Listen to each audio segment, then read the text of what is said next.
Hosted by Mike, the Big Cheese.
back to the Heavy Metal Mayhem Radio Show. It is Sunday, June 11th. We're halfway through the month and halfway through the year.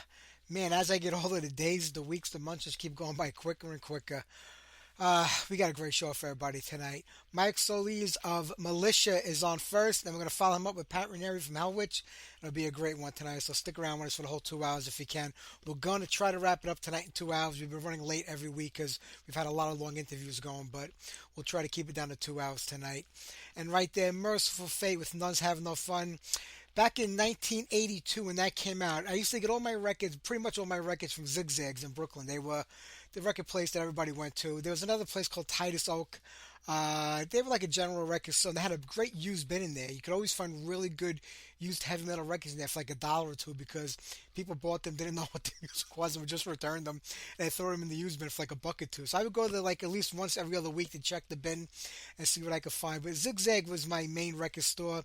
And, you know, Artie, who was the owner back then, had a kid named Phil working there. Phil wound up buying the place many years later as he got older.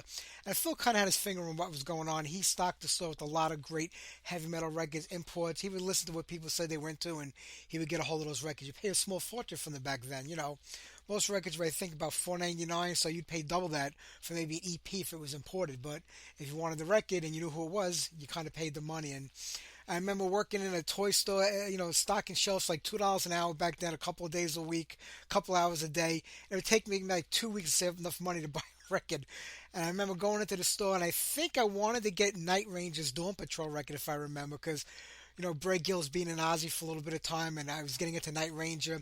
I don't remember if it was that or Twisted Sister Rough Cuts I was looking to buy that day. I saved up a couple of weeks' worth of paychecks. I ran to the store, and right there on the wall was Merciful Fate, the Nuns Have No Fun EP, with a naked nun hanging on a cross. I said, I'm looking at the Night Ranger record or the Twisted Sister record. I just had to have that because that's how you bought a record back then, was by the cover. And I was not disappointed. I became a lifelong Merciful Fate fan. Loved that EP and pretty much everything they did after that. I'm happy that they're kind of back together. A little disappointed that Denner is not a part of it and that they didn't do this while, you know, some of the other members were alive or when Kim could still play drums, but it is what it is. All right, let's keep the music flowing here. We're going to give Mike a call in about 20 minutes or so. How about a little Firewolf, Air Attack?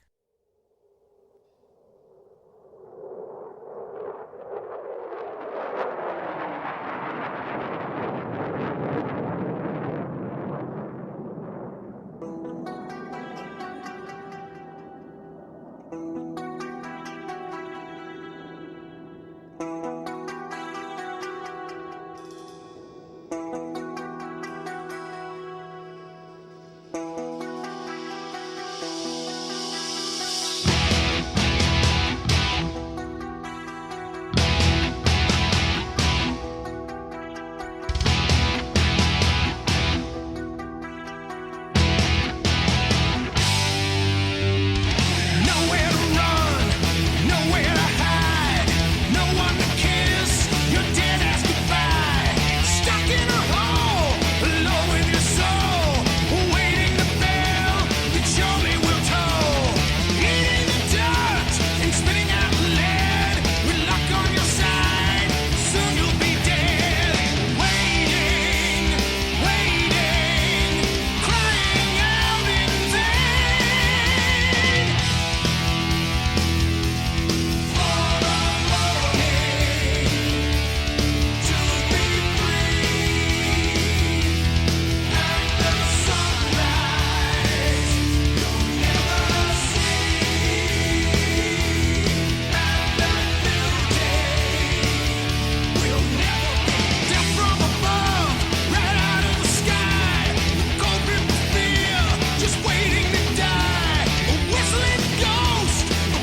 Man, I forgot how good that record was. Heathen would Save the Skull before that Odin Judgment Day, and we kicked off that set with Firewolf and Air Attack.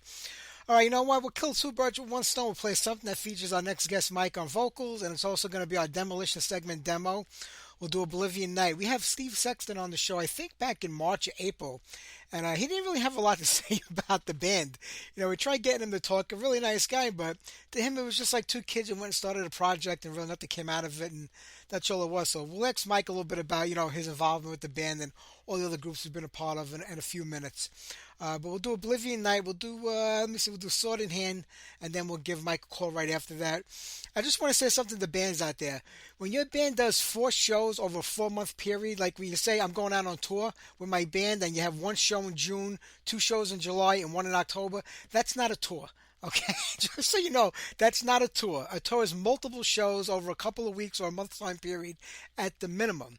Not 4 shows over 4 months. That's not a tour. So stop calling it a tour and trying to make yourselves look like you're some bigger band than you really are. All right. I just had to say it because I have this band emailing me all the time saying, can you please announce our tour? And I look at it and I'm like, there's 4 shows on here. And 1 already took place. The other one's like a month from now. And then like 3 months later, there's another show. That's not a tour. That's just a couple of gigs you're playing here and there. And I'm not saying they're a bad band, but it's not a tour, so don't keep telling me to promote it like it's a tour for you. And also, if you send me your music to play, send me an EP key, an EPK, or just send me the music. Don't send me links to YouTube and others. I get too many messages a day to check out bands. So don't do that. Just send me your music through an electronic press kit, or just send me the songs to download, and I will get it on for you. Just don't send me to YouTube or Facebook or another site. I just don't have time to do that. I'm sorry. All right, here you go. Oblivion Night, Sword in Hand.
Revelation has spoken the end is clear.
go, Oblivion Night, sword in hand.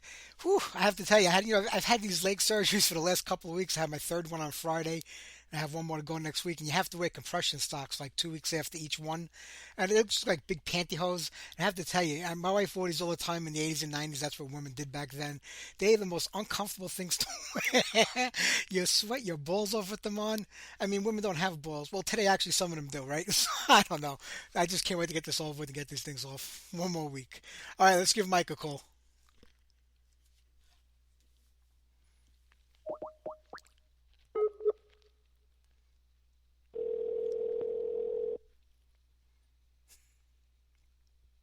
Hello.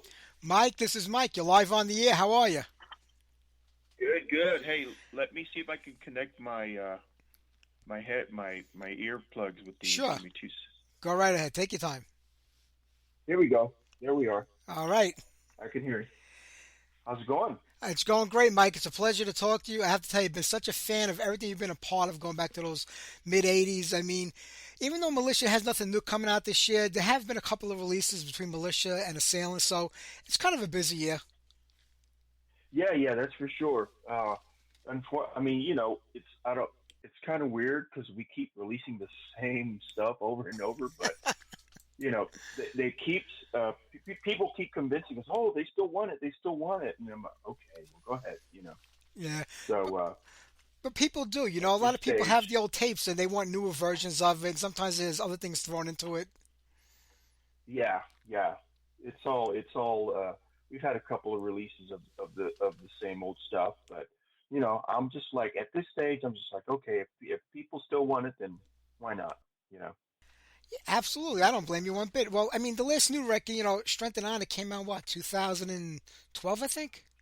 Well, 2012, yes, and that was a self-produced album that we did after we came back from Keep It True in Germany, and we just kind of looked at each other and we're like, okay, well, what do you want to do now? And we're like, well, we were goofing around with some riffs before, so we decided to, make a full-length album or CD, and Strength and Honor is what came out, and Tony, the guitarist Tony Smith, and myself were the ones that kind of we mixed it, and I'm doing the air quotes right now, mixed it, and because I got a really nice pair of Rocket 8, KRKs, and I'm like, well, what could go wrong? But we mixed it, and it sounded great, but of course we should leave that up to the pros, and we just didn't have any money to go spending money on this and that and the other thing, but it ended up being a bit of a blessing in disguise anyway later on down the line. Absolutely. I would have thought like a label would have been interested at that point in time, but the band just did get back together after like 2 decades of being inactive also. Yeah. I mean, we haven't had any real luck at all with any record company wanting to sign us. As a hey, let's do a new album, let's do this or do that. But fortunately, later on down the line, Skull Records, decided, hey, can we remaster the Strength and Honor? And I'm like, sure, why not? He wanted to do a release, and he goes, okay, I need the WAV files, and he said I need them to be uncompressed. So I'm like, okay, well, and I thought I had found some that were uncompressed, and I couldn't find any. So I was like, but while doing so, I found all the individual stems, right, of each song. So I told Bart, I said, hey, I wasn't able to find any of the uncompressed stuff, but I have all the tracks, the individual tracks. And he, just a light bulb, I guess, went, above his head and mine, this kind of thing. Maybe we could just remix it and remaster it, So we went ahead and went with that, and several months down the line, it came out sounding so much better, so much better. Absolutely, you can actually see the difference, right? You could tell from one to the other. Oh, it's like 300, 400% better. Yeah. You know, like I said, leave that stuff to the pros. You know. Yeah, it was a great record, and it captured the early days of the band. Were any of those tunes Yeah. or riffs or songs did they kind of date back to the beginning of the band or the early days of the band? Were they all relatively written around the time the record came out? No, they were pretty much written around the time the record came out, except for Onslaught that's on that album. That's an old tune that never made it on either the demo or the sibling EP back in the day. It just never made it anywhere. So we decided to go ahead and pull that one up and throw that in for good measure. Yeah. And that one came out sounding really good. It did. Let's kind of go back to the beginning for a lot of people that aren't familiar with the band. I mean, if you listen to my show, you should know who the band is. But 84 to 88, I mean, what a busy time for you, I think. I look back, Militia, Oblivion Night, Assailant, Yeah, and then watched how it kind of yeah, capped it off back then, all within a four, yeah, maybe yeah, 5 year period. yeah. We started. I know Militia started. I want to say late '84, maybe early '85, and that was Robert Willingham, the bass player. Uh, he went and saw the Metallica Raven Kill 'Em All for One show and just got blown away. And he kind of said, "I want to do that," and he didn't know how to play an instrument at all. So he he knew the sister of Phil Shea, which was the drummer for Militia, and he kept bugging her to introduce him, and he just kind of said, "Hey, let's start a band." He's like, "Great." He goes, "Okay, I need to learn how to play bass." So he literally learned from scratch. He didn't know anything, but he wanted to be in a band that bad.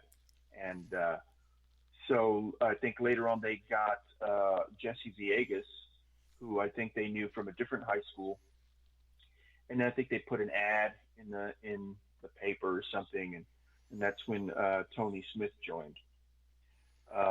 And as for myself, I was a drummer before all that. I was a drummer. I was in a band called Fallen Angel with Jason McMaster from Watchtower, uh, and that had dissipated. Of course, Jason was with Watchtower, and at that point, I think I was just jamming with some friends, and Jason happened to come over one day, and I was on the drums, and we were doing Metal Thrashing Mad from Anthrax because I wanted to be Charlie Benante, right? And and I'm singing, you know, and he's going, "You're doing a really good Neil Turbin. You should talk to these guys called Militia."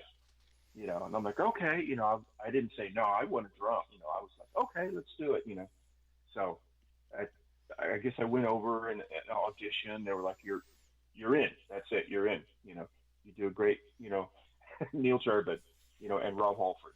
So that was that. Uh, and then moving forward, we got gigs pretty quickly, opening up for like Watchtower, some really great bands from San Antonio Slayer, Carrion, Wizard, Cyrus, and playing with those guys.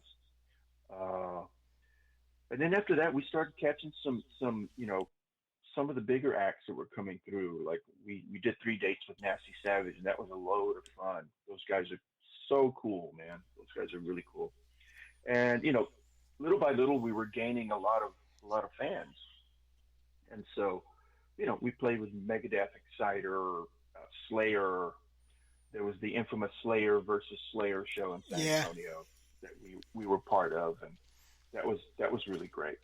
Uh, so I think we had after that we went to record a demo at this place called Austin Tracks, and we weren't familiar with how all that worked. So we only ended up recording 2 songs as opposed to 4, and I think we may have squeezed one more song in there. And we had the demo. We were gonna send them to record labels and sell them, and they sold pretty quickly. They sold really quick, and so I guess we just did more shows around Texas. We really never went anywhere else. Uh, we were people, people really liked us, and we were kind of like, "Whoa, this is, you know, that's crazy." We didn't know how to react to that. We thought that was just for, like big bands, for bigger bands. but people were asking us for autographs and stuff, and it was really weird, you know. But yeah, so that's kind of the beginning of the militia saga, if you will. Yeah, and it went on for a good 2 or 3 years. You had the sibling EP, you had the demo tapes out, Hmm. and then it just Yeah. kind of like collapsed after that. I mean, I know Assailant came after that, but what was the final straw that brought the Hmm. band to an end back then? Well, after a while, we had let go of Jesse at right after we recorded the. I think it was a demo. We let go of Jesse. He just didn't feel like he was into it. He was kind of, I don't know. It was kind of strange from Jesse. So we continue as a four piece with Tony Smith, and then Tony was more, I think, wanted to do something slightly different. And from what I understand, he may have come up with some riffs, and we weren't really like super excited about it. So I think he just kind of like, well, I want to go do my stuff. And okay, so that happened. Then we got Phil, a buddy of ours from Florida. Well, he became a buddy of ours. He was from Florida, Phil Patterson. And pretty much right around that time, that's when the whole Queensryche thing was happening, right? And so me and my drummer and I'm sure Phil, we were just like all of a sudden our eyes were all on the Queensryche type of stuff, right?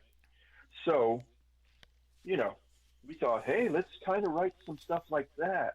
What could possibly go wrong? You know, and so we came up with some songs, and we did a demo called "No Submission," which after a while of listening to that stuff, I was like, what did I just do? What happened? What did I just do? You know what I mean? I wasn't really fond of it at all after a while. So the rest of the band, I think mainly Rob and Philip, they were really intent on playing that stuff live and continue to do that. And I was like, man, come on, let's get back to where we were. But they were pretty insistent on it, and I think there was one day they were going to San Antonio. They were actually going to go hang with King Diamond and some other friends at a backyard picnic, and they called me, because there was a little bit of friction, and I was like, man, I'm not doing that stuff. And they're like, well, we're gonna do it. I'm like, okay, well, y'all have fun doing it. So pretty much that ended Militia, and 5 minutes later, I was in Assailant. I called one of the Assailant guys. I think it was Louis Beltran, and I said, hey, did you guys find a singer yet? They're like, no. They said no, and I said, I think I may have a singer for you. They're like, yeah, who? And I said, me. And there was like some silence. There was like dead silence there, you know.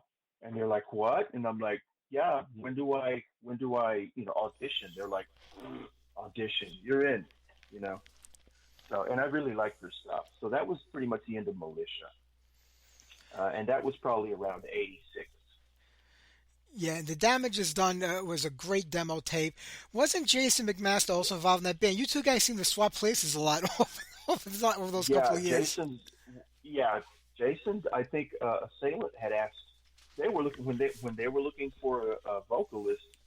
I think they were more. They were in a bit of a hurry to do a demo, so they asked Jason to go because they didn't know. I don't think they knew who I was yet, and or they knew who I was, but they went to Jason. They said, "Hey, we've got these songs. Can you record these songs?" Uh, and Jason, of course, is super gung ho, 1,000%, metal. He's like, "Yeah, I'll do it." So he went in there, recorded the demo, and pretty much right as the demo was about to be finished mixing, I think, uh,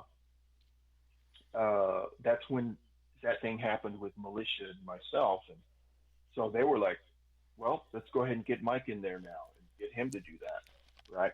So I went in there and I did the songs, and that was the official release.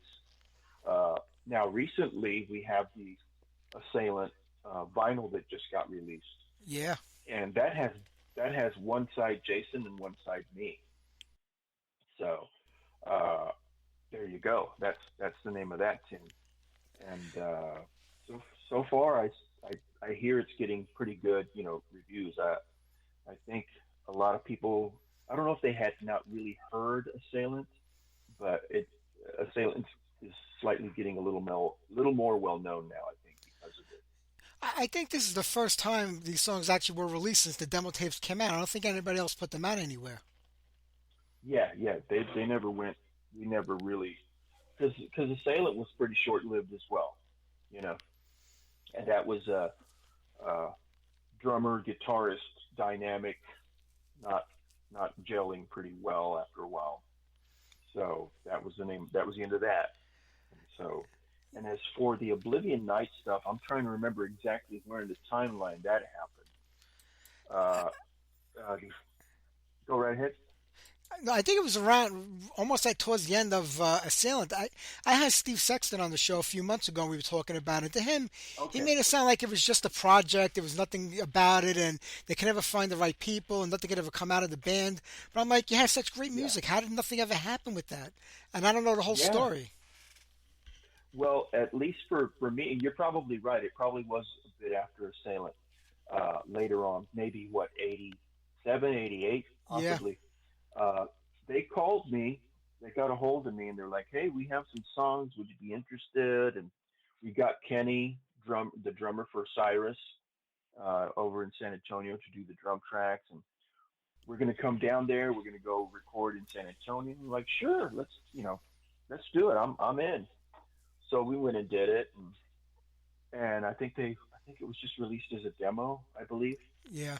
Uh, yeah, and so that was the end of that. It was a project. It wasn't really like, okay, now we're a band and we're going to go do some shows, and because that never, nothing like that ever happened, with Oblivion Night.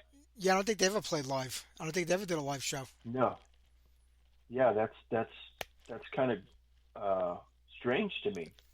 That they couldn't find the right guys, or to form a band and do it live, because I think they would do you know pretty well in the European market right now. They probably would love nothing more than to see an Oblivion Night group, doing that stuff.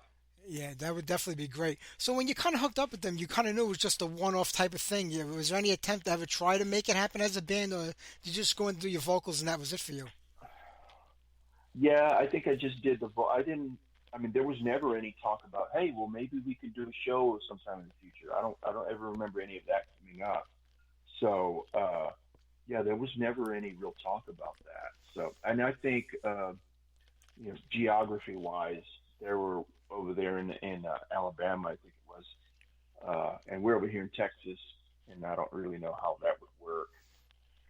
I mean, it could be done, but it would take a whole lot to do, and who knows, resources and money to do it all, to fly over here and fly over there and rehearse.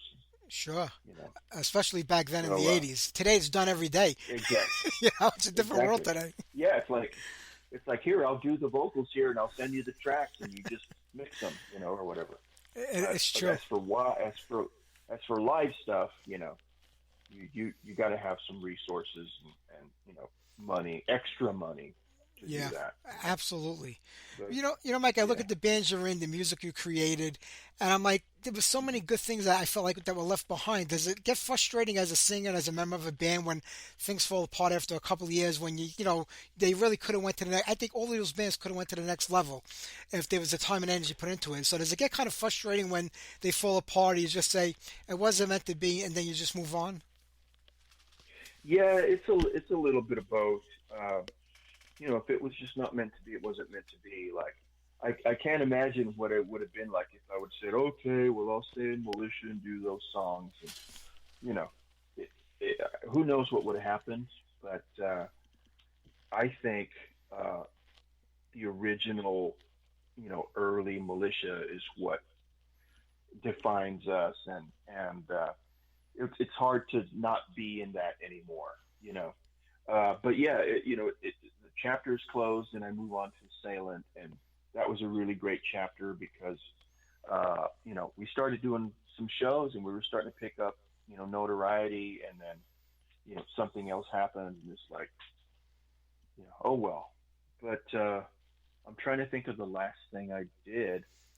I thought it was Uh, Watchtower. uh, I did. I was. That's right. I was in Watchtower for about 15 minutes, and that was simply because you know because I went to every Watchtower show. I knew every song. I knew all of Jason's vocal dynamics and what he did and where he did it. So I was basically I was a parrot. I was a parrot put in this situation, and I tried out, and they're like, "You're in," you know, because I just mimicked him, you Yeah. know, and so I was in there for about 15 minutes, and then they got Alan Tecchio, who is amazing, you know, and I get it, they wanted a singer, not so much a screecher anymore, I think, and I think that's the direction they probably wanted to go, and so more power to them, they did a great job, you know, and Yeah. so go ahead. No, I was saying, yeah, they did, but I'm glad that Watchtower was just announced they're back together with Jason again. They're gonna be doing the show in Yeah, Europe, so I'm happy to hear that too. yeah, that's going to be something that's going to be amazing. I wish I could go to that. I'm sure they're going to do some shows here while they're at it, so I'll definitely be at those, no doubt. Yeah, Um, that'll be great. yeah, I did record one song. I did record one song with Watchtower, as a matter of fact. Now that I think about it, it was for the Doomsday News, uh, and what was on. Trying to remember the name of the label back in the day. It was a song called "Dangerous Toy," uh, ironically, Yeah, and yeah, and I did the song, and I honestly didn't like what I sounded like on there, but you know, I guess I was outvoted or whatever, So did you I'm feel it just wasn't a like, good fit? uh, no, I mean the song was pretty good. I think it was just I don't know. Though I think my tone, I didn't like my tone anymore at that point. The whole screechy thing. You know, uh, so I was. It was kind of. It kind of blew my mind a little bit. Like, oh, I wish I could redo that. Some way, but that never happened. So, Yeah. uh, but I think that was pretty much it for my metal escapades. I did do a song with Anchor Watt. And they wanted me to do Barracuda from a heavy metal version of Barracuda uh, for them, and they called me up, and I'm like, sure, I'll do it. And that was pretty cool. I like the way that came out. That was all right. And I think after that, that was pretty much it for my metal escapades. I hadn't done anything since then except getting back with Militia to do the Keep It True thing. Um, Well, I'm glad that and happened. But was there any attempt between that time and the Keep It True to try to reunite that band, or was it just that offer came in and you decided to try it out? There may have been a year, but maybe about a year before, or maybe a little more. Our buddy Dennis Bergeron over there at Forged in Fire Records, he had been kind of tinkering around with, hey, let's make a militia release after all these years, and we're like, yeah, that sounds cool, you know. So after years of dragging our asses and not looking for the files, and of course we didn't have the masters; those were gone. So uh, it took us a long while to get all that stuff together, and by the time we kind of had all the material ready to send to Dennis, that's when we got offered the show at Keep It True. So we kind of thought, well, what great timing. We could submit this stuff to Dennis. He could press that CD. We could take CDs to Keep It True. You know what I mean? It's Yeah. perfect. So so that was that. It wasn't so much as trying to get the band back together to perform. It was more like, hey guys, we're gonna do a release with all the old stuff. Do you have any WAV files? Do you have any good sounding WAV files? What's going on? But the Keep It True thing is the one that got us uh, the getting back together, of course, and that was because our drummer Phil O'Shea sold his sibling EP for $3,000 on the eBay, Wow. you know. And Rob was like, What?" Rob's like, "What?" And so Rob was like, "Well, I'm gonna make a militia. What was that? What was that thing before MySpace? This is how far back then that was." That's He the said, last thing I "I'm gonna remember. make That's a as far militia." back as I go. Yeah, yeah. He says, "I'm gonna make a MySpace page and see what happens." And then, literally about 2 weeks later, there's Oliver asking us, "Hey, do we want to do Keep It True next year?" So we are, got the phone calls, called everybody and said, like, "Yeah, let's do it." Hell yeah. So luckily we had a year and change to rehearse, or maybe about a year. We had a year to rehearse because I had forgotten everything. I had forgotten what I sang. I had to like listen carefully. What did I say there? I can't remember. But so that was pretty cool, and that's how that got started. And then, of course, I mentioned when we got back, that's when we kind of looked at each other and said, "Well, do you want to do some shows? Do you want to write some stuff?" And we're like, let's write a full length album or CD. Let's write a full length thing. We've never done it. Let's do it. You know, now that we got our instruments in our hand, and I did the drums on it because Phil lives in Alabama, so I wrote the drum parts for all those songs, and I did the instead of looking for another drummer to do it, I said let me do it. I'll do it. I wrote the parts. That way it'll still be all original, Yeah. members. So I did the drums, and then Phil was going to come down, and if ever we did shows, he'd be the drummer. But that again proved to be a little difficult because he lives in Alabama, and so we ended up getting Mike Mateo, drummer, who was in Assailant, to fill in for some spots, right? And then we did that, and then there was Jesse's passing, you know, Yeah. after that, and then so then it was we were going to try and find another guitarist, and I think was I think Mike was a little busy with his work too, so we kind of went and looked for another drummer, and that's when we got Chip Alexander over there in San Antonio, and we asked him because Chip Alexander filled in as a drummer for the Carrion reunion, and we saw him play with Carrion, and we're like, whoa, this guy's great. So we asked him, he's like 1,000%, and we kind of said, hey, do you think Art Villarreal, because he was buddies with Art, and we're buddies with Art too, Art Villarreal, who used to play in San Antonio Slayer and Yeah. Carrion.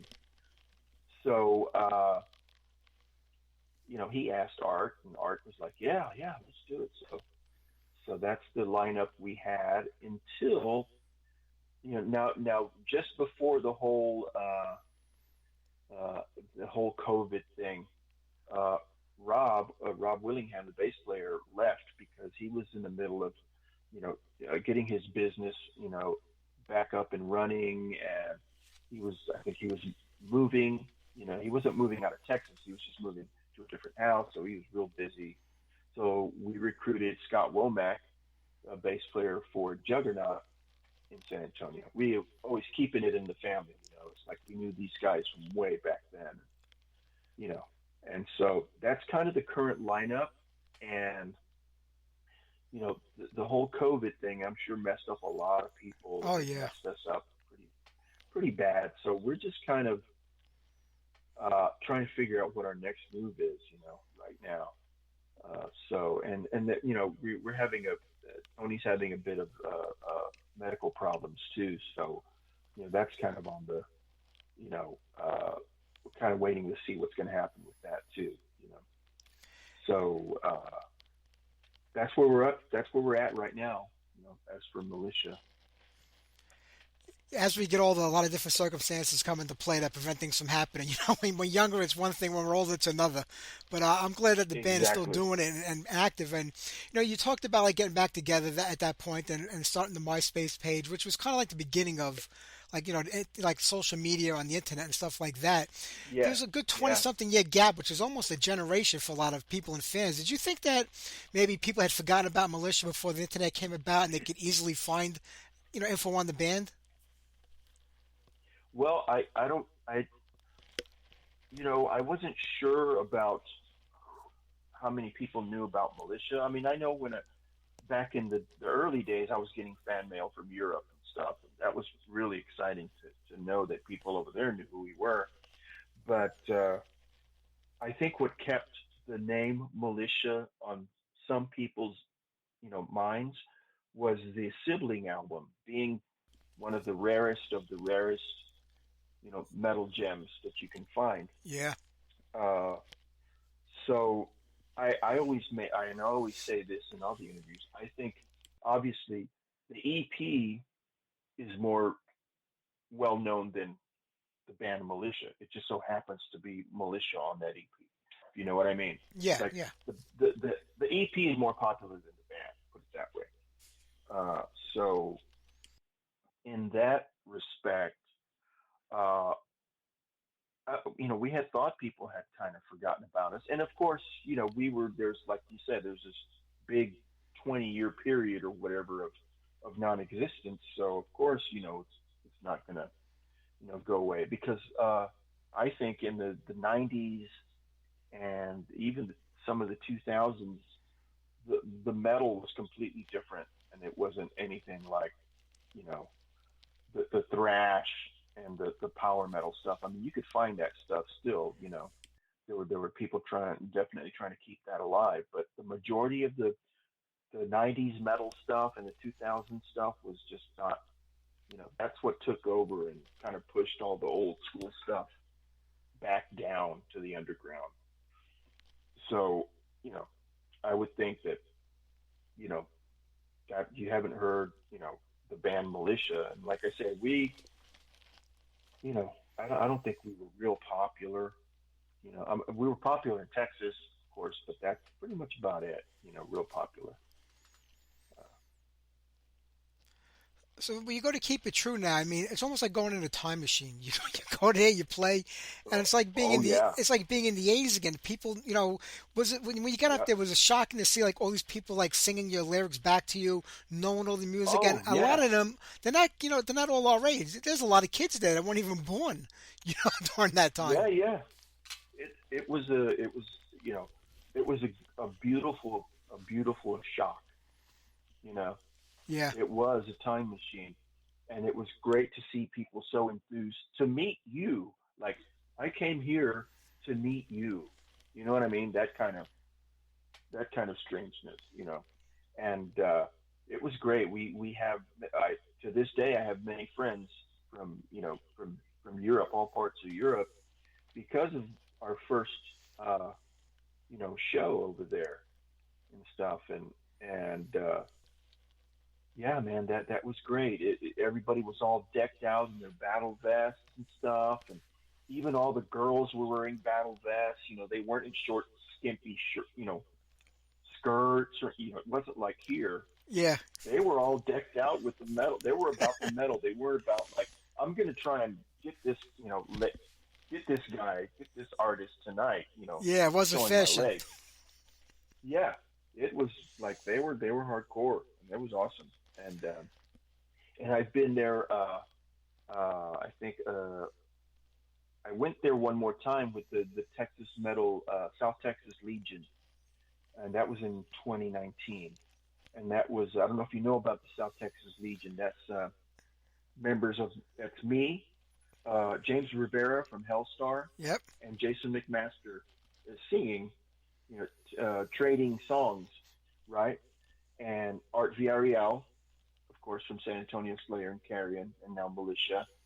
And we had who was the other guitarist? We had Bob Catlin, also San Antonio Slayer, and Scott Womack from Juggernaut, and we had Chip Alexander on drums.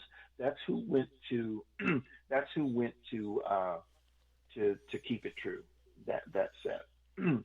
and that was amazing because we got to display, we got to do San Antonio Slayer stuff, Carrion, Militia stuff, Juggernaut stuff, and Watchtower stuff. So that was a blast. I'll always cherish those days going over there, and even just talking to the people. You know, Well, it was a great crew of guys to play with over there. I mean, Texas has such an amazing scene in the 80s. I don't know if it felt that way to you guys when you were playing there and a part of it and it was kind of starting out, but looking back now at all the bands that came out from there. But do you think San Antonio was kind of the hub of the metal scene back then? at least for us, it was. San Antonio was home away from home. We're over here in Austin, just 80 miles away, Yeah. and when it came down to like we used to rent out the Ritz Theater ourselves and pay for the lights, pay for the soundboard, you know, the whole place, and we used to do our own shows. That's I'm talking about ourselves, Militia, Watchtower, and whatever. And our buddies from San Antonio were like, "Come on down, play with us. Let's do it." There was no there was no animosity. No, oh, we got to play better than these guys or blah blah. None of that ever existed. It was just like the more the merrier. I want Austin to see these guys. You know, because I know they're going to love these guys as soon as they do, and then vice versa for San Antonio. We would go over there, and it was crazy. I mean, we were just like a garage band. We thought we were just like this garage band, and we went to a party on the south side of San Antonio one time, and they heard we just arrived there, and they turned off whatever they were playing, and they just put on Militia.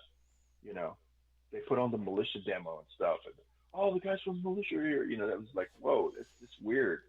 I even heard somebody, I think it was the drummer for Wizard, Renee Cox, God rest his soul, Yeah.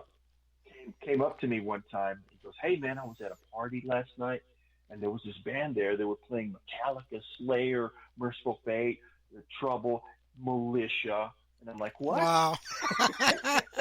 What do you mean? We just have a slinky demo floating around, and they're playing Militia." That's You got to know? make you feel good. That has to make you feel good when you hear that. Yeah, I mean, I'm like, you're playing us with the big leagues. That's crazy. But that was kind of awesome. I can Uh, imagine. so I mean, yeah, San yeah, San Antonio had a Antonio was great scene. I mean, the best thing to come out of it to me was Had the Leather, those three hot sisters that were down there in a band oh, at the time. they're still playing, right? I know. I had them They're on the show still a at while it. ago. They were funny. Really? Oh, I got to hear that. Yeah, a couple of years ago, you ask them a question, all three of them spoke and sync together. The answer is the same way, like they really had Wow. mind melding together. Yeah, yeah. God bless them, man. They're still at it. That's cool. They outlasted all of us. I'll tell you that. You know. But everything kind of you came know. back around again, and I'm happy for that. That you guys. So I mean, COVID is over now until the government comes up with something new. I mean, so what's the plans Yeah. like for Militia now? I mean, are you going to try to work on new music when everybody's up to it and feeling healthy, or maybe work on the live front? Yeah. Well, I think we have been offered a couple of shows. We're a show here and there, but it all depends on how Tony's feeling. Yeah. Um, you know, so it's really up to that. Uh, so we just got to kind of wait a little bit more, and then we can continue and hopefully write new stuff, and or at least perform. You know, hopefully both. But it's really kind of comes down to Tony at this point. Having some medical issues. Um, I'm hoping he'll be all right, and I think he's going to be all right. You know. I hope So so. that's kind of where, yeah. I mean, I don't see how Militia would continue without Tony, because it's going to be Mike Solis of Militia, you know, and the rest of the guy. I mean, I'll be the only original member, you know, in Militia. It would almost be weird for me to call it Militia. You know what I mean? I mean, it's kind of I don't know. I And don't know how to think I about know it. exactly what you're saying, and I get it. But when you think about it, there are so many bands today that are playing with no original members using the name of those Yeah, bands. I yeah, don't, that's and true. they get away with it. Yeah, It's crazy. But this is the yeah, and people it doesn't seem to bother the fans at all. yeah. That's true. I guess it's kind of like when Keep It True first wanted us to play, they were like, it's got to be all the original guys, Yeah, you know. And at that point, of course, I called Jesse up, who, he hadn't been with the band even longer than any of us, and I told him, I said, man, we're, do you want to go to Germany and play? He's like, yeah, so it's like, okay, man, it's all five of us again, you know. So that was awesome. But yeah, so we're hoping that things will start looking up here pretty soon, so we could kind of get back on the writing front, you know, and who knows where my voice is at now. It's been a while since I've even done anything, so I either have to get it back up to par, or sing a little differently. Not so many highs anymore, probably. Is what I'll it do. gets harder, but you know what? I'm sure you still got it in your mic. I wouldn't doubt it. On a good day, I think I could do it. But yeah, I mean, it takes practice. I don't do vocal exercises and all that stuff. I drink soda and just ruin my voice and stuff. That's what I do. But maybe I should take more care of my voice, my golden voice, my $1 million voice. That's it. Yeah, but yeah, that's pretty much where we're up to speed now, on the militia front. Um, as I'm trying to think if there was anything else. No, I think that's it. I covered Assailant, Watchtower, Oblivion Knight, Anchor Watt, Militia again. Yep, Uh, yeah, we definitely covered yeah. it. So if there's any, No, absolutely. But Mike, I'm going to let you go in about 5 minutes because I got another guest waiting to come on. I want to play a couple of your tunes over some of your bands before we wrap it up here tonight. But, I'm a big fan. cool, I have been since day one. And whenever you do come out with new that's stuff, I'll awesome. be right there for you. And you come back on here again when there's a new release, and we'll promote the hell out of it for you. Oh man, thanks for having me on. I appreciate that. That's awesome. It was my pleasure, Mike. You take care of yourself. It was great talking to you, my friend. All right, you too. Bye bye. Be safe. Bye-bye. All right, let's get on some militias since that's what we've been talking about. And the gods made war.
Man, Assailant, Dragon of Peace. I want to thank Mike for being on tonight's show.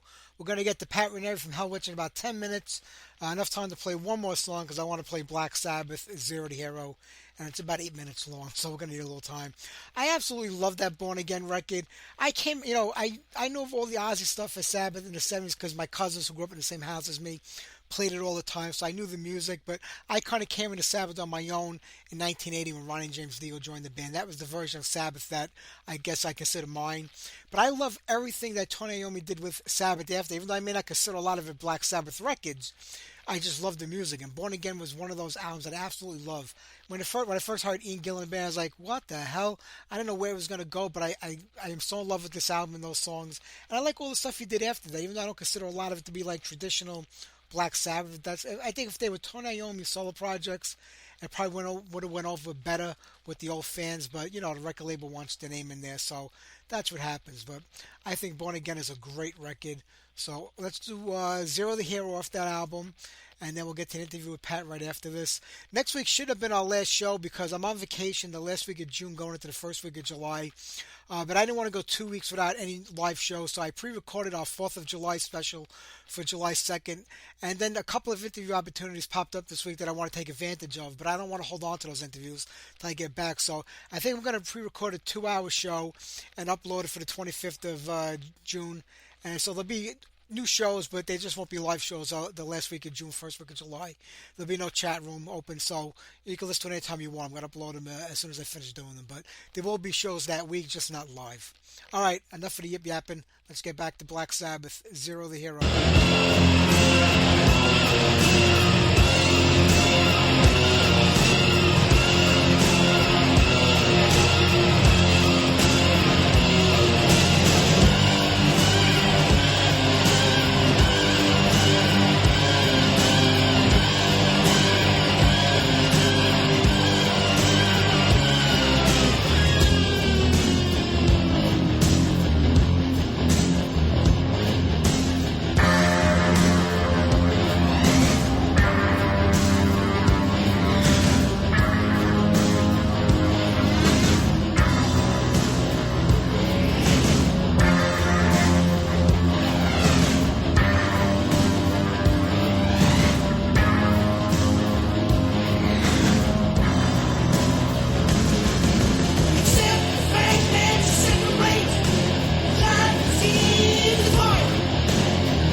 All right, Black Sabbath, Zero the Hero. Let's talk to Pat from Hellwitch after this song.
Hey, Pat, this is Mike. How are you? Hey, how's it going, Mike? I'm doing pretty good. How about you today? Oh, we're doing pretty fucking good ourselves. Me and Brian are here at practice, and we just took a little break to speak with you. Oh, that's great, man. I love it. And I got to tell you, being a big tape trader, the days before we were Facebook friends with people, we had pen pals, and being a big tape trader back in the early 80s, somebody in Florida who I was a pen pal with sent me the Nas for a 2-track with the Mantis rehearsal and a Nasty Savage demo. And that's how long I've been with you guys. And almost 40 years. It's hard to believe. Fucking great, man. That's cool. You got the Nosferatu demo and tape trading. Yep, not the real one, just a copy of it. But, still, that's how we did it back then. That when it came out, it wasn't real. It was just a song dubbed on a cassette. That was it. That's how we did it back then. That's all it took was a cassette deck. Yeah, you got, as far as real, you got the real one. So there you go. I got to see if I can put that up on eBay now. Huh? There were great days and great times with your band all these years, and I love it that you're still doing it and a brand new record. They don't come far in between the albums, so I'm happy when we get a new one. Yeah, it takes a little while to pull it all together, but yeah, I think the new one is worth it. It's worth the wait, hopefully. It sounds phenomenal, and I have to tell you, if you have a stuttering problem, pronouncing the name of your albums and demo tapes will put you into an attack. I'm sorry, I didn't hear you clearly. I said if anybody has a stuttering issue, they would never be able to pronounce any of the names of your demos or albums. They are the most uniquely named tapes ever. Yeah, you have to have command of the English language a little bit and the ability to speak the English language. Absolutely. Yes. I'm glad you like it, Mike. I appreciate that, man. I always appreciate it when someone from 84, says, yeah, I knew of you back in when I got your demo through tape trading. That always is a very special thing for me, definitely. Well, really, when you think about it, nothing has really changed musically with the band except for the songs are, more intricate, they're more powerful, but it's still the same Hellwitch and still the same sound. It's just evolved over the last 4 decades to what it's become today, but it's Hellwitch and it's very definable. I'm glad to hear you say that. Thanks, man. Because, I was just, telling someone recently that I'm like, it's like I always want Hellwitch to be heard as when people hear it, they don't go, oh, who is that? Well, it kind of sounds like this or it kind of sounds like that. With Hellwitch, it should be where you go, oh, that's fucking Hellwitch. That you could tell. You could tell. So that's what I'm shooting for. That's what we're shooting for. Well, you've accomplished that. When people talk about like the metal scene, especially in the early days, by 83, 84, when the band first started, the scene just started to really explode. Metallica's Kill 'Em All came out, and then Ride the Light, and that kind of broke the whole market open. And here in New York, we had a great scene and an amazing underground scene. And then you go out to California, and they had a lot going on over there, whether it was hair metal down in L.A. or the thrash taking place up in the Bay. But to me, Florida is where like all the raw bands came out of at the time when you think about it. I mean, I guess Mantis going into Death kind of got things started, but all of you guys formed around the same time when you think about it, 83, 84. I mean, Death, I think it was in California at the time, but you had Massacre going on over there. Obituary came out. There was an amazing scene, but really, was it considered a death metal scene at that time?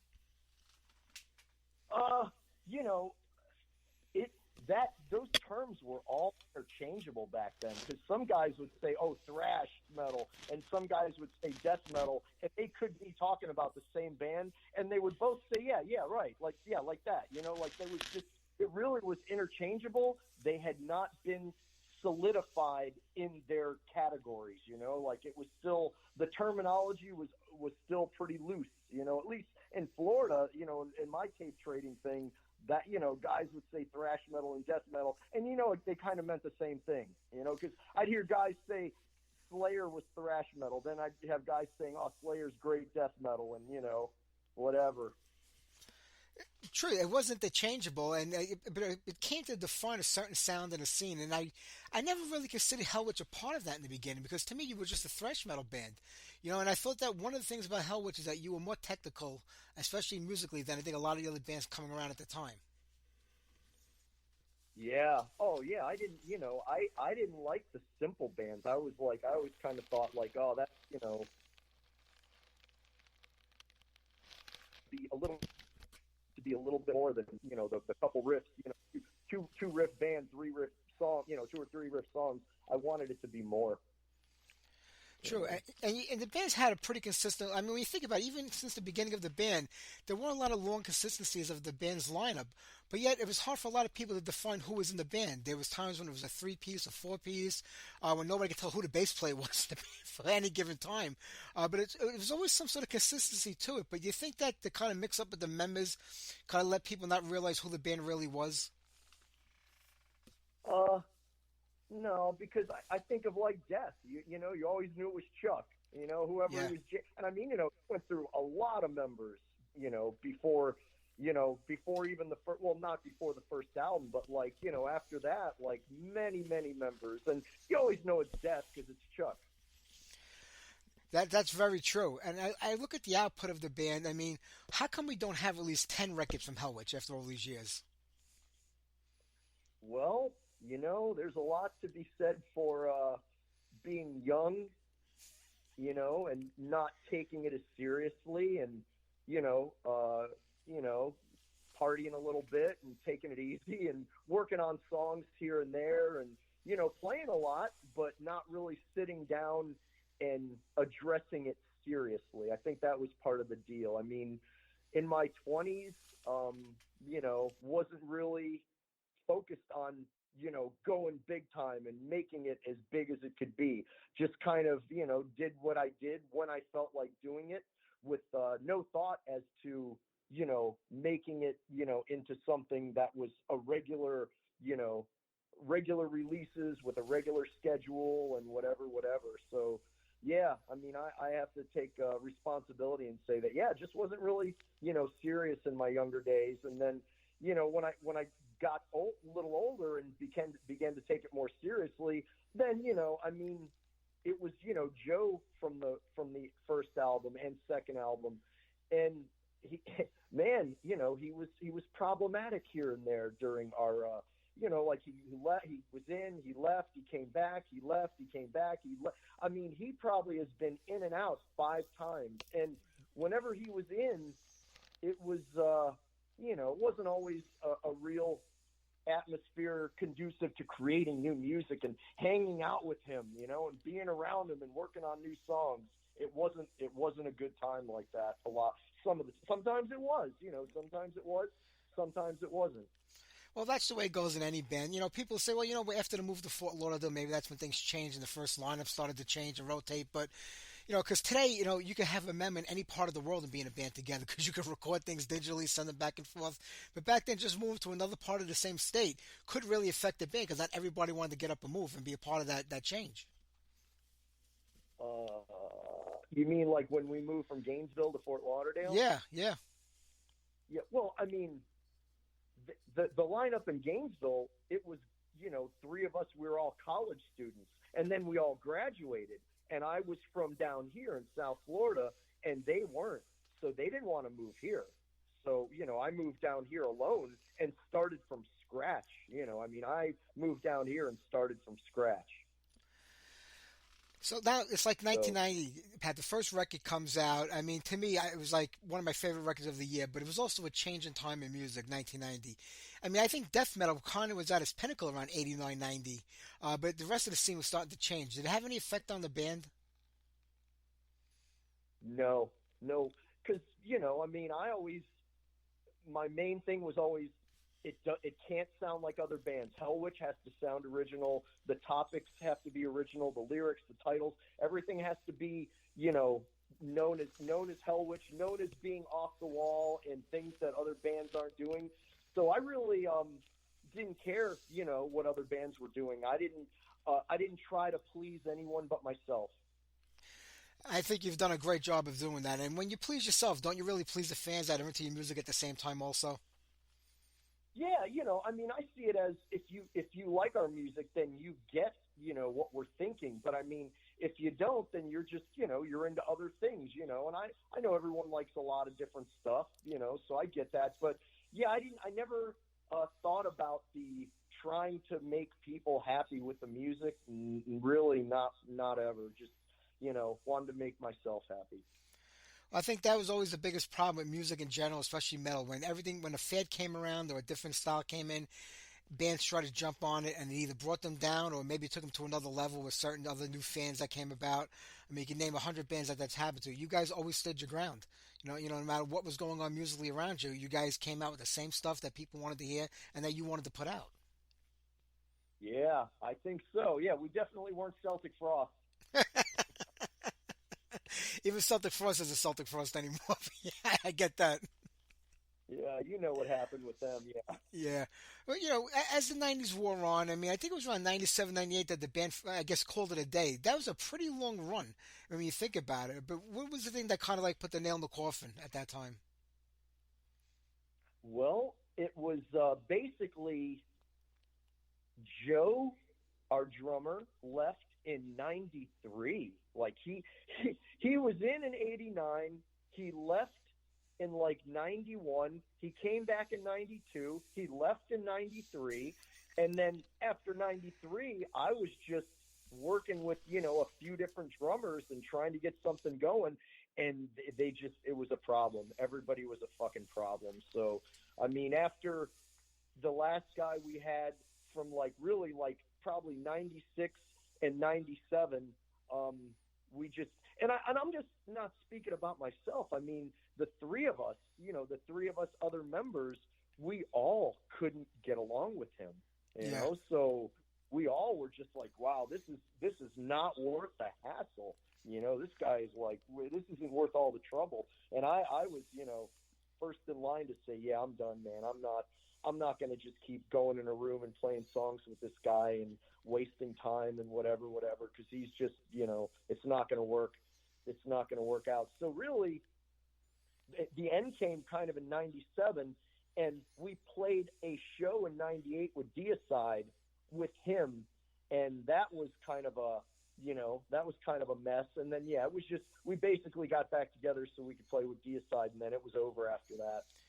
Was there any talk about just getting rid of him when the problem started to arise instead of having just call it a day? Was it just at that point so frustrating that you just didn't want to look for somebody else, and start over again with a new drummer? Yeah, well, I already had, like I said, from '93 to '97, I was already trying different drummers, and it was just an uphill battle, and I just was, by the last guy in '97, '96, '97, I was over it. I was like, yeah, no, I don't care about it this much. It doesn't matter to me this much. Yeah, I understand that. And you think that's the hardest part about being in a band? Some people say it's like, the business part of it, the industry. The other people say it's just fun, 2 or 3 guys to play with that all kind of have, the same vision, the same direction. You got to put a lot in the basket when you're in a band. And it's not just, I'm going to walk up to this club and play a show and go home and that'll be the end of it. There's a lot that goes on. Yes. Yeah. Well, I mean, the main thing is getting along in the practice room and kind of, and for me, I'm not like a remote practice recording kind of guy. I like to be in a room and know the people I'm in a band with. I'd like to know them as people and, have some kind of a positive relationship with them. And, that's really, the way I like to operate. Yeah, I hear that. Like when you were saying earlier, like, in the beginning you were younger, you really weren't thinking nothing about anything with the business or the music part of it. It was like, when I wanted to do it, I'm going to do it. And now as we get older, you start to get more serious about saying, we have something here, we could build on it and, turn into something amazing. But then as you get older, family comes into play. And that kind of takes a toll on you too, because now you have other commitments, other responsibilities. How difficult does it get as we get older to kind of balance it all? Do you get to a point where you can say, my family's my family, and I can really dedicate myself to the band. They're not going anywhere?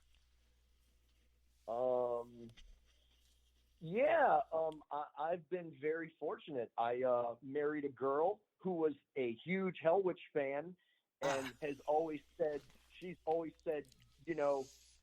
go and,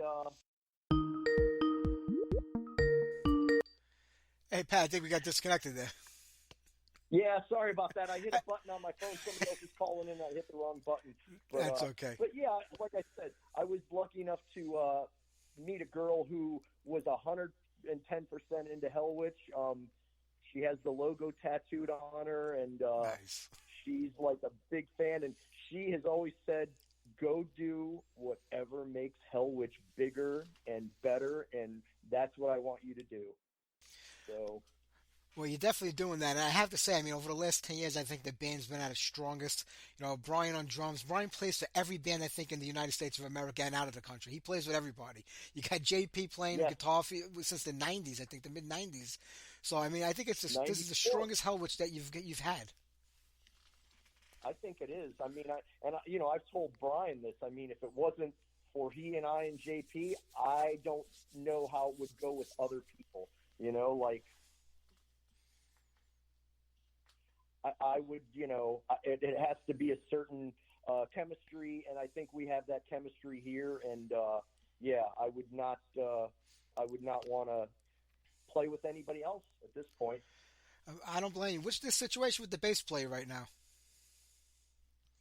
Well, Julian, our bass player, he is in another band that takes up a lot of his time. So, he's not really available. He's still our bass player, but, he's only available for certain shows and certain festivals and tours. So, right now we're playing as a three-piece with JP playing bass. And, we're looking for other bass players to fill in the gap when Julian isn't able to play with us. Oh, yeah. Well, the band was originally a three-piece band with one guitarist. I mean, do you prefer the two guitar players sound, especially live? Yes, Hellwitch is definitely a two-guitar band. There's a lot of, there's a lot of harmonies and stuff. Yeah. And, I mean, playing live, I got to scale it down. I got to trim it down to the basic elements and just kind of, play kind of a scaled-down version of what the songs really are. So, yeah, it is better when and I mean, I'll tell you, in the beginning, I always, not always wanted, but I mean, for many years, like starting probably around like 91, I wanted a second guitarist, but finding guys that could play the parts right, it wasn't happening. Yeah. Do you remember in the early days how you developed the Hellwitch sound? Because, there are bands that influenced by other bands, obviously, but they either take what those bands did and kind of just repeat it and put a little change to it, or the bands that come up with something completely new and different. And you guys did come up with something new and different at that time. So how did the whole sound come about? I mean, when you think about it, you just say, oh, I'm so into this band, I'm going to take what they did and add this to it and make that. I mean, how do you create something out of nothing? Yeah. You just kind of, like I said, I always kind of, not always, because I have to say, like the 86 demo that, had Satan's Wrath and Nosferatu and Torture Chamber, which were kind of, they had their own identity to a degree, but they weren't like that original. But by 87, with like, Pyrophoric Seizure and Purveyor of Fear and, Degeneration, which Andy, wrote most of, that's when I really honed in on the, it's got to be different. Let's do things that no other band is doing, and let's, really keep it original and keep it unique. And and I mean, really, Slayer was one of the main things back then in our lives, and Hell Awaits, like lots of different parts, lots of time changes, lots of different stuff going on, and that their being so different influenced me to be different, Yeah. We're about the same age, so, I kind of came up with, rock in the 70s, listening to my parents' music, early on in the 70s, and just, to me, it was discovering Kiss, around 75, 76, where I felt like I found something that was my own. And, that led me to, like, Priest and Maiden early on, and Black Sabbath with Dio. But then it was the underground scene that really got into me with Merciful Fate and Venom, those bands, when they came out. What was it for you that, like, triggered you into, like, this whole scene? Like, was there one band that you said, holy shit, what these guys are doing is just unbelievable. I never heard anything like this before. Man, I was lucky enough to meet a guy down in Hollywood, Florida here that worked at a record store, and this was like probably 80. And I was in there looking at Scorpions albums, and he's like, oh, have you heard this band More? And he showed me the More album, Moorhead. And he goes, if you like the Scorpions, you're going to love this. Yeah. And so he kind of pitched it, and I bought the More album instead of the Scorpions album. And I went home and I was like, damn, this is, kind of heavier than Scorpions and other stuff. Like you, Kiss and Zeppelin and, Priest and AC/DC. And, I heard More, and then he invited me over to his house, and he was the underground connection, man. He had fucking Venom. He had all kind of import albums on, Music for Nations or whatever, and he got No Life Till Leather when it came out, and that was a fucking game changer. Hearing Dave Mustaine's leads, that was it. I mean, whatever this guy turned me on to, I was all about it. I was just like, yeah, this is the shit, man. And then, I got to that little point where I'm like, oh, all that AC/DC and stuff, that's for fucking kids, I don't listen to that shit. I listen to real fucking metal now. I'm listening to, like, the fucking Anthrax demo and fucking shit that's, a little bit more real, not that lame, watered down mellow stuff. Absolutely. So I think we all went through that. But were you a guitar player and a musician at that point in time, or did you become one after getting into the scene? I got my Gibson. I had a cheap guitar, I think, when I was like 16. And then when I was 17, my parents bought me a Gibson Les Paul for my birthday because, that's what Ace Frehley and Jimmy Page played. Yeah. So I got the Les Paul, and that's when I, started to try to learn a little bit more. And I never took any lessons. I'm pretty much self-taught.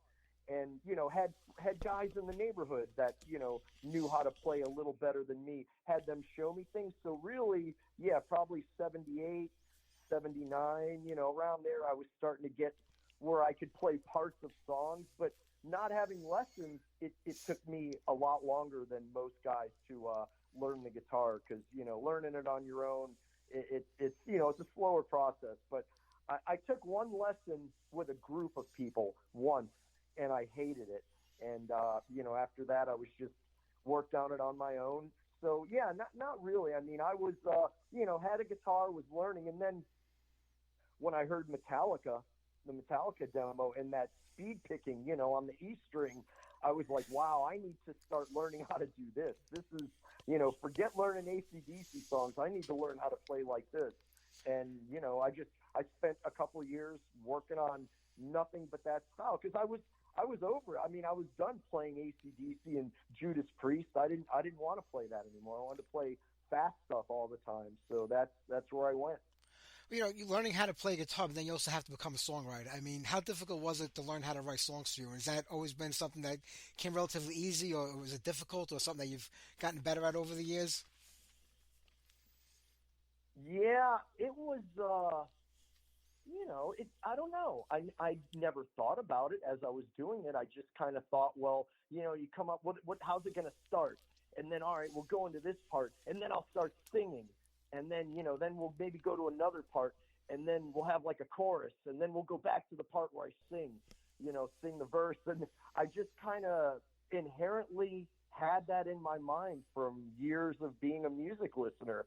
So, no, I really didn't, think about writing songs. I just kind of would go from beginning to end. I wouldn't really work it out. I would go part by part and put something next and play it, okay, does this sound good next? No, let's do this next. Okay, and then let's go back to, but hearing Hellwitch, that, that was like a game changer because it was all over the map and it was great. It was great all over the map, and I was like, yeah, I want to go in this direction where it's a lot of parts and a lot of changes and, it's more interesting that way. True. Was it planned from the beginning for you to be the singer and the guitar player, or were you just looking to be the guitar player and you couldn't find the singer? How did it come about that you'd wind up doing both? Was it by choice?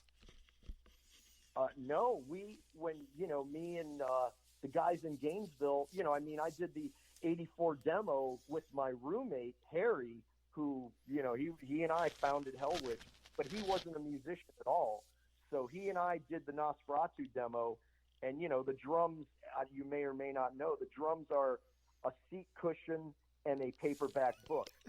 And so, he wasn't a drummer. I was a guitarist, and I wasn't a singer. So he sang, he played the seat cushion and the textbook. And then when I met the other guys, who were learning to be musicians in Gainesville, there was the three of us and no one could sing. And I'm like, well, we got to, someone's got to sing. And I said, well, I'll try it. I'm like, cause at least we can do something if we have a singer. So I'll try it and let's see what happens. And so that was it. Yeah. I just got kind of forced into it and did it and just kind of stuck with it. And, hopefully I've gotten a little better since 1984. Yeah. I should say. Yeah, you're doing pretty good. I wouldn't worry about that. You're doing just fine. Thanks, Mike. But the new record is absolutely amazing. I mean, Listenable Records, another great label to be a part of. June 3rd. Pat, I'm not going to keep, I know it's late. You've been rehearsing. You got interviews to do all night. But I'm going to see you in Brooklyn, New York in about 2 weeks. I can't wait. It's going to be an amazing show at the St. Vitus Club here. I can't wait for that night. It'll be the first time I'm actually seeing you guys live. Really? Yep. Marriage took a toll on me. I wasn't allowed to go out for like 35 years. Oh, okay. Cool. Wow, that's great, man. Yeah, definitely come up and say hello. And yeah, man, that would be it'll be awesome to meet you in person. Definitely, Mike. And it's going to be a great night. It's a great club, and there's always great shows there. So I can't wait to see you guys. It's going to be amazing. Yeah. We played there in 2018, and it was pretty fucking cool. So we're definitely psyched to go back. So yeah, man, definitely. It'll be a good time, definitely. And, yes, definitely come and harass me. And, yeah, man, that would be awesome. Yeah, I couldn't make that show. It killed me that I couldn't get there in 2018. I worked the night shift, and now I'm retired. I can do whatever I want to do. I can't wait to see you guys. Oh, cool. Wow. So, yeah, you're from the ancient school like me. Absolutely. But we're still here doing this. That's all that matters, especially you guys. Yeah, man. So I still love it. I still, ride around in the car and blowing my eardrums out. And, I don't get tired of it. Is that when you think it ends, when you don't enjoy it no more? It's got to be, man. Yeah, because, I think of things in life that I don't do anymore because I just got tired of it and I wasn't happy doing it. So, yeah, that's the sign with anything, man. When you're not happy and you just you don't care about it, that's when you let it go, But, man, the music always somehow makes me awake and happy, I listen and I feel happy. I feel happier. Well, you did a great job with this new record, Pat. I have to tell you, Annihilational Intercession, it's incredible, and people are going to love it. I can't wait for people to hear it. June 3rd, Listenable Records. You have a great night, my friend. I'll see you in 2 weeks. Okay. Yes, absolutely, Mike. You too. Thanks for the interview, man. We appreciate the support, definitely. You got it, my friend. Have a great night. I'll talk to you soon. Okay, I'll see you, Mike. You got it, buddy. Bye-bye. All right, I want to thank Pat, and I want to thank Mike for being on tonight's show. Don't forget to tune in next week. Everybody is live. We got Richie Scarlett from Ace Frehley's Comet from back in the day. I'm looking forward to talking to him. Who else we have on the show next week? Oh, Paul Reve from Draxus, so don't forget to tune in. The week after that, I'm going to record some interviews next week. I believe we got Harry Conklin from Tyrant, Harry Conklin, the Tyrant from Jack Panzer on at the end of the month, so that'll be pre-recorded on the pre-recorded show, so don't forget to tune in for that. You know what, I don't have enough time to play another Hellwitch song because I wanted to get out of here by 8 o'clock tonight, so let's do Cryptic Slaughter. Here's a quickie, Sudden Death. Take care, everybody. Have a great week, and I'll see you next Sunday night.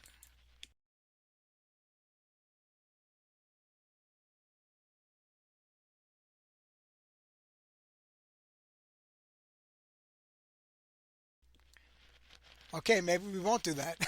I don't know what happened. It's not playing over here. Let me see if I get a quick one on somewhere. You know what? How about Halloween? Let's try Come and Get It. Nope, that's not playing either. So we're just going to wrap it up here tonight. All right, everybody, take care. Have a great week. I will see you next Sunday. Bye-bye.